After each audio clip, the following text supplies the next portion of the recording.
কি এই বিলে আইন হতে পারে?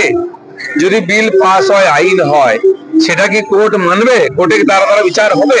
যদি হয়, মমতা ব্যানার্জি এটা জানতেন, উনি নিজে বলেছেন বিরাট বড় উকিল তিনি, তাহলে 13-14 বছর কেন লেগে গেল?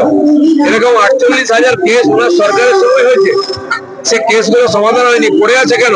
উনি যদি আগে আইন আনতেন, মুখে বলছেন ফাস্ট ট্র্যাক কোর্ট চাই, ফাঁসির জন্য আইন চাই, কিন্তু এই ভারতীয় ন্যায় সংহিতা, যার মধ্যে 3 বছরের মধ্যে সাজা ফয়সালা আর 45 দিনের মধ্যে চার্জশিটের ব্যবধান আছে, সেইটাকে কেন তারা পার্লামেন্টে বিরোধিতা করেছিলেন?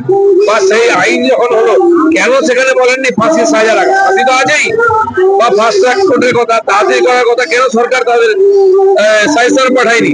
ডেরেক ওব্রায়েন ওখানে উপস্থিত ছিলেন, কাকলি ঘোষ দস্তিদার ছিলেন, তারা কি বলেছেন অন রেকর্ড আছে, একবারও বলেননি। আমিও সারা 3 মাস ধরে যে ওখানে ডিসকাশন হয়েছে, এভিডেন্স হয়েছে, ডেমনস্ট্রেশন হয়েছে, সব জায়গায় ছিলাম, তার সরকারের কোনো রোল ছিল না, সে ছিল না, মানুষকে বোকা বানানোর জন্য বারবার বলছেন।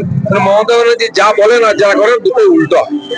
নাম ছিলেন ক্রীড়াপ্রেমী থেকে আরম্ভ করে ছাত্র ডাক্তারের উপরে লাঠি চলেছে, বিরোধীদের উপরে কামান, জল কামান, তারপরে টিয়ার গ্যাস থেকে লাঠি সব চলেছে। এখনো যে সামাজিক ভাবে যারা আন্দোলন করছেন অরাজনৈতিক, তাদেরকে ভয় দেখানো, চমকানো, মুখ্যমন্ত্রী আমরা সবাই, তারপরে এখন সিভিক ভলেন্টিয়ার ও পুলিশ দিয়ে ভয় দেখিয়ে মুখ বন্ধ করার চেষ্টা করছেন। কিন্তু তিনি জানেন না পশ্চিমবাংলার রন্ধ্রে রন্ধ্রে আন্দোলনের ঢেউ পৌঁছে গেছে। কেউ রাস্তায় নেমেছেন, কেউ নামেননি, নামবেন। সেরকম গায়ের জোরে বা ভয় দেখেই বন্ধ করবেন মনে করছেন, এই আন্দোলন সম্ভব নয়, এটা আরো বাড়বে।